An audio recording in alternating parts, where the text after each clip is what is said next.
Hello everyone, welcome to my channel.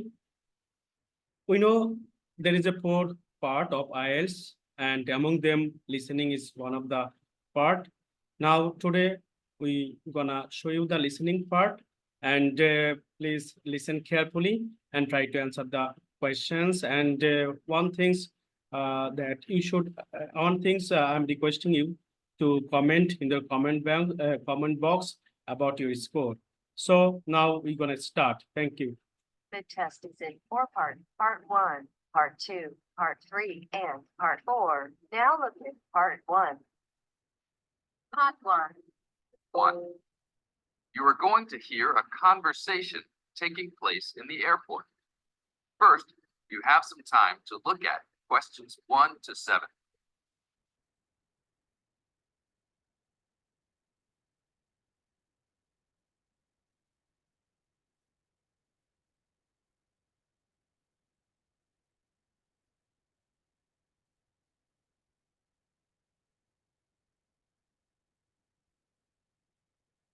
Now listen to the tape and answer the questions.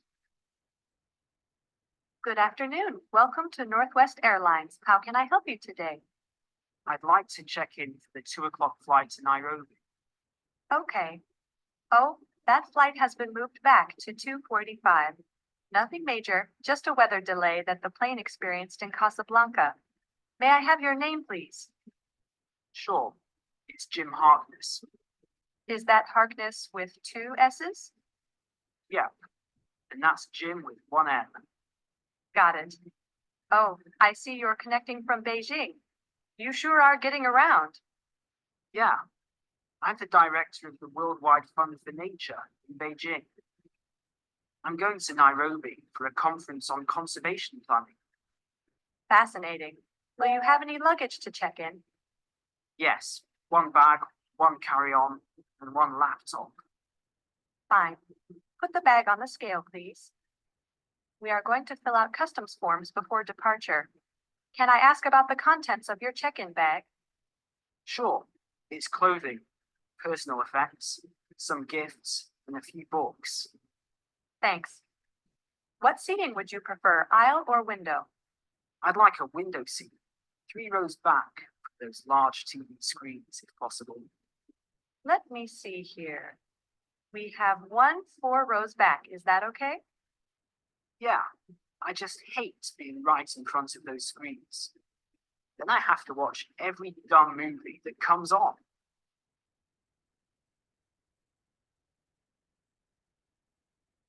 Now look at questions 8 to 10.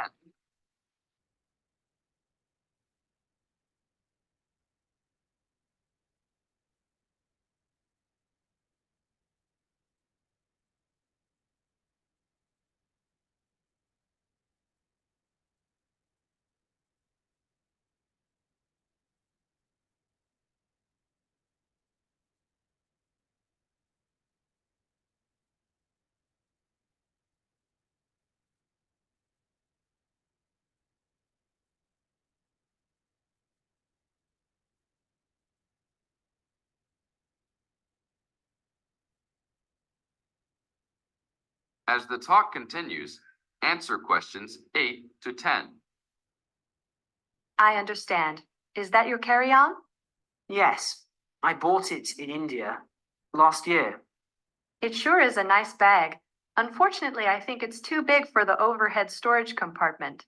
Maximum dimensions for carry-on baggage is 16 inches wide by 10 inches high by 21 inches long. Oh, well, it's okay with width and length, but it's 12 inches high. Are you sure that it won't fit? I've squeezed it in before. No, I'm sorry. You'll have to check it in with an agent prior to boarding. All right, it's no big deal. One final thing. Do you have any DVDs that you purchased in China? Yes, I have my own music CDs. Okay, that's fine. We're not allowed to transport DVDs. We're working on controlling copyright regulations imposed by WTO. Sure, I understand. Is that everything? Yes, it is. You have a wonderful flight now. Thank you. That is the end of part one. You now have half a minute to check your answers.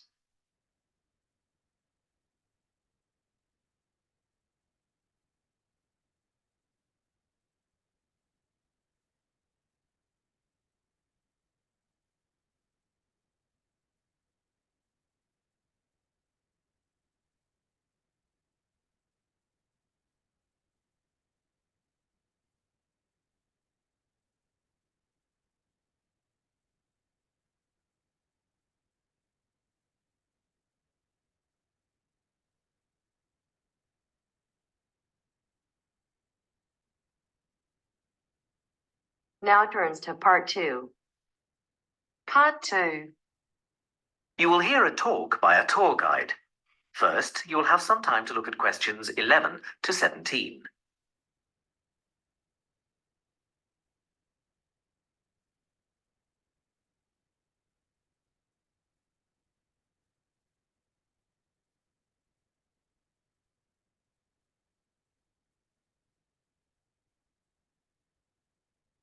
Now listen carefully and answer questions 11 to 17. Welcome to San Fernando City Tours. I'm Mark, your tour guide. We have a lot to see in 3 hours, so make sure you're comfortable. We'll be traveling into the historical district first, and then into the town center. After that, it's out to the harbor, and we'll finish up at the lighthouse just past the harbor. That will take us up to midday, and after that, you're free to do what you want. At the lighthouse, you'll have a chance to visit the tea room and take photographs of the magnificent coastline. Now, as we have only 3 hours, we won't be able to take you around the shopping district, but we think you'd prefer to look around the shops there in your own time anyway. San Fernando has some well-known tourist attractions, the lighthouse, for example, and the National Library. However, the little-known military museum is not to be missed. Be sure to visit before you leave. Now, there's a lot to do in San Fernando. Indeed, there really is something for everyone. For those who love the water, I can recommend a trip on the Seafarer, one of the most famous boats on the San Fernando River. It does an evening trip with a 3-course meal included. It's great fun for everyone, but especially for young people in their teens or 20s. After 9, there's a disco on the boat, and it gets really lively. Then there's a climbing wall near the town center. It's incredibly popular, with a large wall for expert climbers and a smaller wall for novices. There's a junior wall and a creche, so it's a great day out for those of you with kids. And if you like walking, there's some great walking tours. The City Sights tour is highly recommended, as is the walking tour by the coast. But that one's only for the fit, not really suitable for children or the elderly. For more mature people, or those less able to get around, I would suggest a tour around the vineyards. It can be done in the luxury of a coach, and it's a wonderful way to explore the region's wines. Before you hear the rest of the talk, you have some time to look at questions 18 to 20.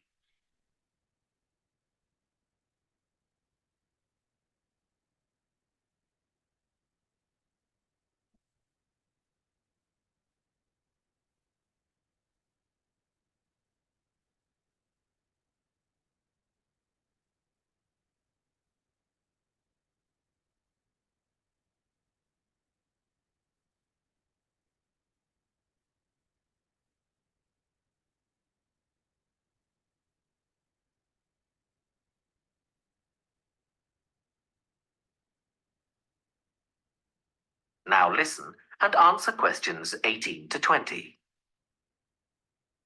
Naturally, there's a charge for all these attractions, but you can get 15% off if you have an Explorer pass.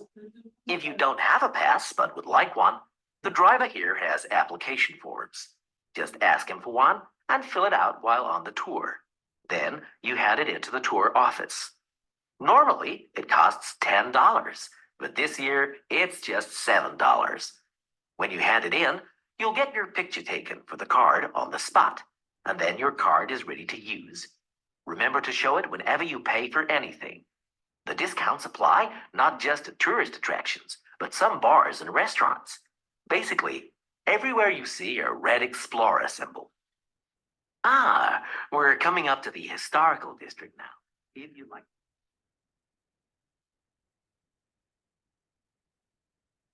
That is the end of part 2. You now have half a minute to check your answers. You now have half a minute to check your answers.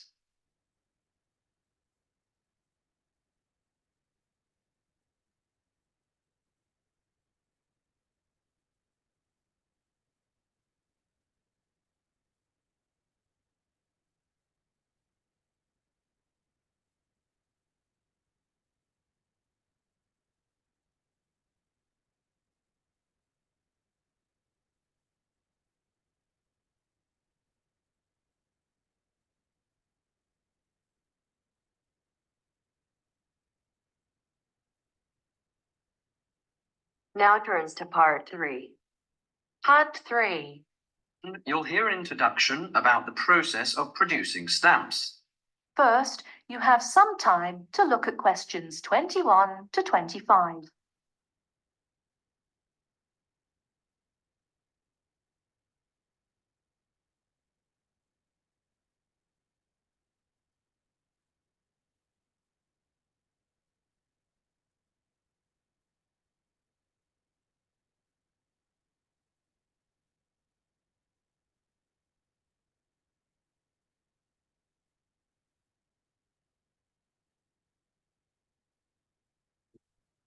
Now, listen carefully and answer questions 21 to 25.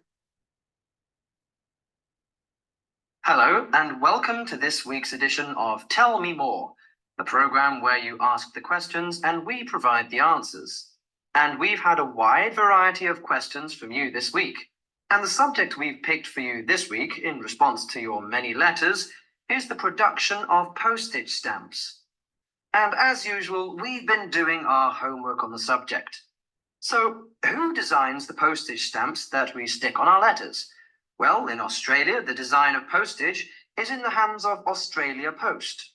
In Britain, it's the Royal Mail that looks after stamps, and it seems that both countries have a similar approach to the production process. We discovered, to our surprise, that it can take up to 2 years to produce a new postage stamp. Why is that, I hear you ask? Surprisingly, it can't be all that difficult to design a stamp.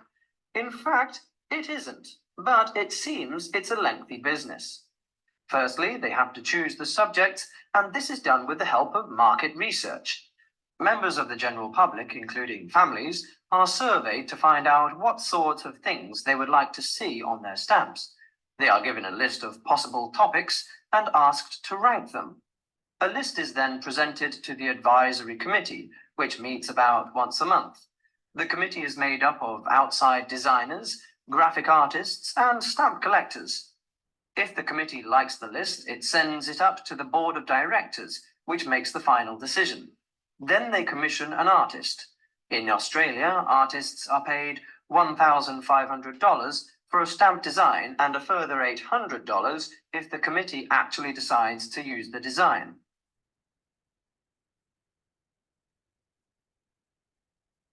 Before you hear the rest of the talk, you have some time to look at questions 26 to 30.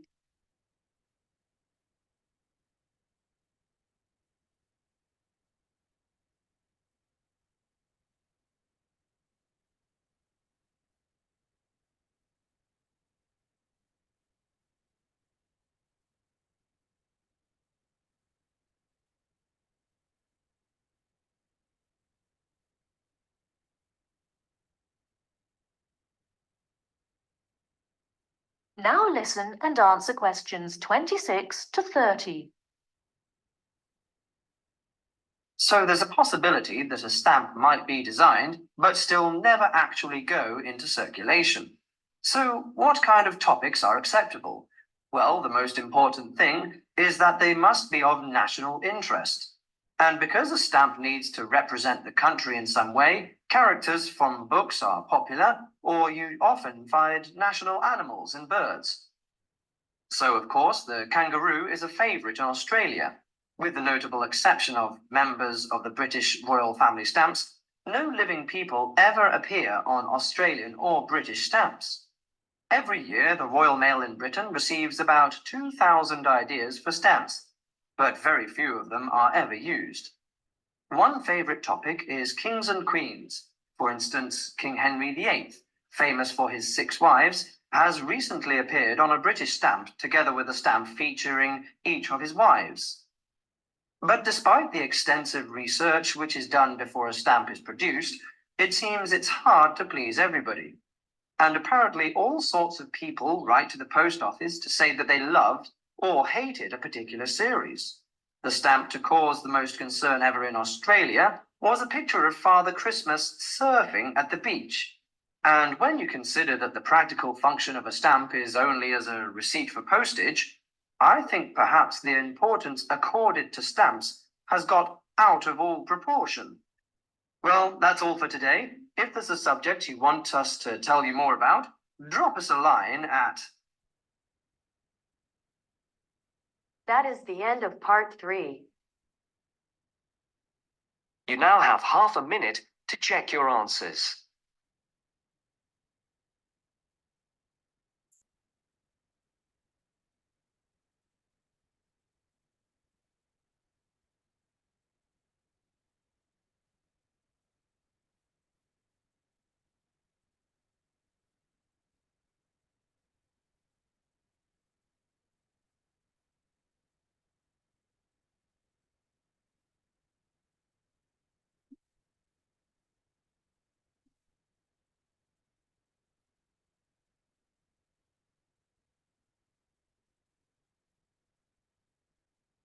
Now turns to part 4.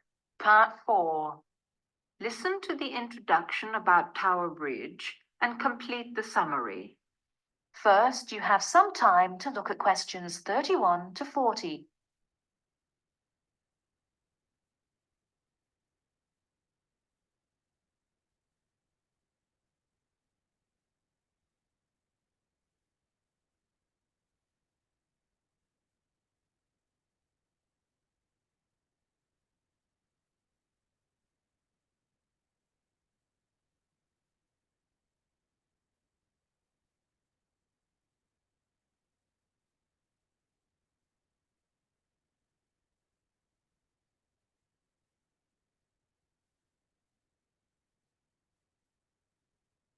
Now, listen carefully and answer questions 31 to 40. Tower Bridge is located in one of the most interesting parts of London. On either top of the tower, you can get a bird's eye view of the wonderful scenery all round Tower Bridge.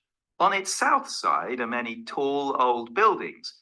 On its north side stands the Tower of London itself. But Tower Bridge, the first bridge over the Thames, as you travel to London from the sea, is the most famous of them all.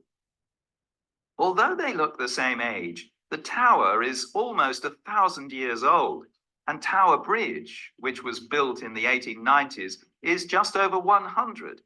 Because of the tall ships up and down the Thames, it was proposed in 1850 that a bridge across the Thames near the tower was most necessary. However, the designers argued about the new bridge for about 30 years. They took so long because they had 2 big problems. One is that the new bridge must look like the old tower, and the other is that the bridge must not look like a modern bridge. They made it look like the old tower, so everyone was happy. Besides, the most surprising thing about Tower Bridge is that it opens in the middle while big ships are going through to the Pool of London. If you're lucky enough to see the bridge with its 2 opening arms high in the air, you'll never forget it. The bridge took 8 years to build and cost £900,000, a lot of money in those days. But it was a wonderful success and became a famous tourist attraction in London on the day when the bridge was completed. 100 years ago, the Thames was once London's busiest traffic route, so that the bridge opened at least 12 times a day. Today, big ships don't go so far up the Thames. Tower Bridge opens perhaps only twice a week, but the same wonderful machinery is still in good condition. Green, yellow, and red, the colourful wheels and engines look smart and new, not 100 years old. They still lift the two heavy opening arms, each 1,000 tons, leaving 70 meters for the ships to go through. And they still can open and close the bridge in 1.5 minutes.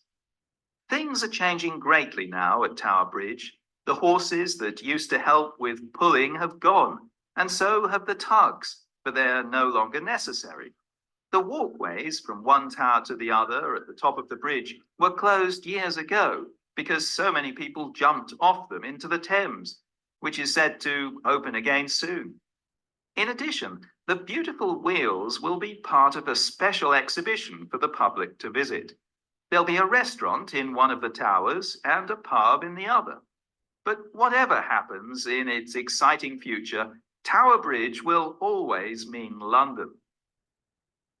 That is the end of part 4. You now have half a minute to check your answers.